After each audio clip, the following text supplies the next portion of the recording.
የድሮን ጥቃት ተፈጽሟል ሲሉ ነዋሪዎች ተናገሩ። በትግራይ ክልል ዛሬ ነሐሴ 13 ቀን 2018 ዓ.ም በሐውዜን በርሃሌና አዲጉዶ መካከል በሚገኘው የአፋርና ትግራይ አዋሳኝ ቀጠና ላይ ከትናንቱ ተጨማሪ የድሮን ጥቃት መፈጸሙ ተሰምቷል።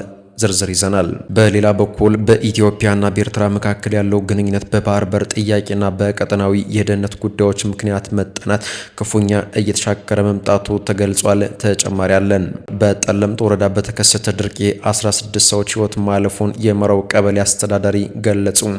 ከ1700 በላይ የቤት እንስሳትም ሞተዋል ተብሏል። ዝርዝር ይዘናል። በአዳማና በተለያዩ የሀገሪቱ ከተሞች ወጣቶችን በጸጥታ ኃይሎችና ባልታወቁ መኪኖች አፍሶ የመውሰድ እንዲሁም የቤተሰቦቻቸውን ከፍተኛ ገንዘብ የመጠየቅ ድርጊቶች እየተፈጸሙ ሆኖ በማህበራዊ ሚዲያ ላይ አነጋጋሪ ጉዳይ ሆኗል። ተጨማሪ አለን። የተከበራችሁ የቻናላችን ቤተሰቦች እስከ መጨረሻው ድረስ አብራችሁን ውስጥ ቆዩ። እነዚህም በዝርዝር ታደምጣላችሁ። ቻናላችን ላይክ እና ሰብስክራይብ በማድረግ ቤተሰብ የሆኑ ወደ ዝርዝር መረጃዎች ተሻገርን።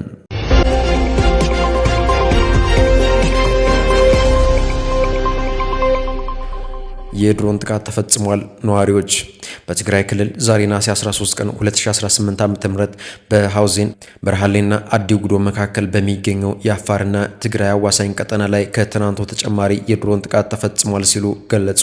ጥቃቱ ደቡብ ምስራቅ ትግራይ ዞን ክለተ አውላሎ ወረዳ ማይማህድን አካባቢ የተፈጸመ ነው ተብሏል። ጥቃቱ ኢላማ ያደረገው የህወሓት የጦር መሳሪያ ክምችት የሚገኝበትን ስትራቴጂካዊ ቦታ ነው ተብሏል። ህወሓት ታጣቂዎችን የመመልመልና በየአካባቢው መሳሪያ የማከማቸት እንቅስቃሴ እያደረገ ይገኛል።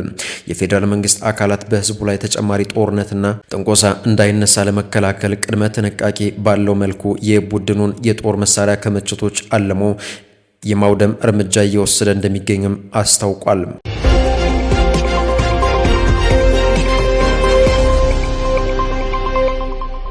በሌላ በኩል በኢትዮጵያና በኤርትራ መካከል ያለው ግንኙነት በባህር በር ጥያቄና በቀጠናዊ የደህንነት ጉዳዮች ምክንያት መጠናት ክፉኛ እየተሻከረ መጥቷል።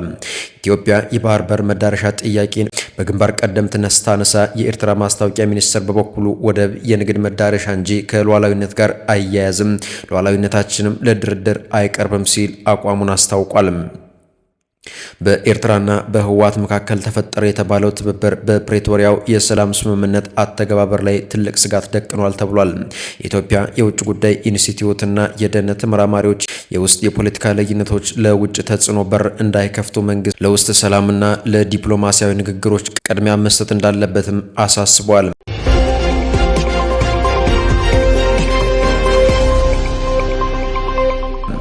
በሌላ በኩል በጠለምት ወረዳ በተከሰተ ድርቅ የ16 ሰዎች ህይወት ማለፉን የመራው ቀበሌ አስተዳዳሪ ገለጹ። ከ1700 በላይ የቤት እንስሳት ሞተዋል። በሰሜን ጎንደር ዞን ጠለምት ወረዳ መራው ቀበሌ በተከሰተው ድርቅ ሳቢያ የ16 ሰዎች ህይወት ማለፉንና በመቶዎች የሚቆጠሩ የቤተሰብ አባላት ለስደት መዳረጋቸውን የመራው ቀበሌ ዋና አስተዳዳሪ ጥላሁን ገብረ ሚካኤል ለአዲስ ማለዳ ተናግሯል። እንደ አስተዳዳሪው ገለጻ በአካባቢው ከመጋቢት ወር ጀምሮ ምንም አይነት ዝናብ በመጥፋቱ አርሶ አደሩ የዘራው እህል ሳይበቅል ቀርቷል። በዚህ ምክንያት በአካባቢው የምግብ እጥረትና ረሃብ በመከሰቱ የሰው ህይወት ከማለፉ ባሻገር የቁም እንስሳትም በሙሉ ማለቃቸውን አክሏል። በተጨማሪም ድርቁ ያስከተለው የራብን ሁኔታ መቋቋም የተሳናቸው 488 አባወራዎች ከአካባቢው ለቀው ወደ ምዕራብ ትግራይ መሰደዳቸውን ጥላውን አስረድቷል።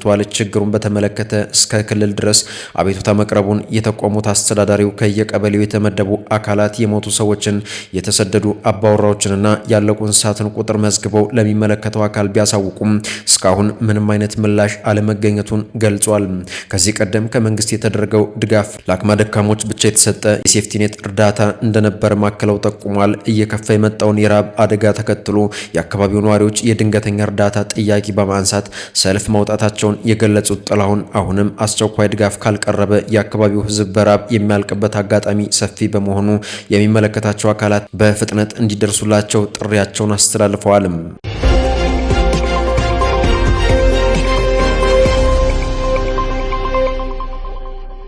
በአዳማና በተለያዩ ሀገሪቱ ከተሞች ወጣቶችን በጸጥታ ኃይሎችና ባልታወቁ መኪኖች አፍሶ የመውሰድ እንዲሁም ቤተሰቦቻቸውን ከፍተኛ ገንዘብ የመጠየቅ ድርጊቶች እየተፈጸሙ መሆኑ በማህበራዊ ሚዲያ ላይ አነጋጋሪ ጉዳይ ሆኗል። በተለይም በአዳማ ከተማ ታፍሰው የተወሰዱ ወጣቶችን ለማስፈታት ቤተሰቦቻቸው ከ50 ሺህ እስከ 100 ሺህ ብር እንዲከፍሉ መገደዳቸው የተገለጸ ሲሆን ይህ ህገወጥ የገንዘብ መቀበያ ስልትና በመንግስት አካላት የሚከናወን እንቅስቃሴ ግልጽ ባልሆነ መንገድና አሰራር ባለመገለጹ በህብረተሰቡ ዘንድ ከፍተኛ ስጋት ደቅኗል ተብሏል። ጉዳዩ በአዲስ አበባና በሌሎች ዋና ዋና ከተሞችም እየታየ ነው የሚሉ መረጃዎች ይወጡ በመሆናቸው የሚመለከታቸው የመንግስት አካላት በጉዳዩ ላይ አስቸኳይ ማጣራት እንዲያደርጉና ህብረተሰቡም የሚያውቀውን መረጃ እንዲያጋራ ጥሪዎች በመቅረብ ላይ ናቸው። ከዚሁ ጋር ተያይዞ በትግራይ ከፍተኛ አፈሳ አለ ብለው ነገሩን ሲያራግቡ የነበሩ የተለያዩ የመደበኛና የሶሻል ሚዲያ ገጾች በዚህ ግዙፍ የመንግስት አፈሳ ላይ ግን ጸጥ ማለታቸው ትዝብት ላይ ጥሏቸዋል ሲል መሰረት ሚዲያ ዘግቧል።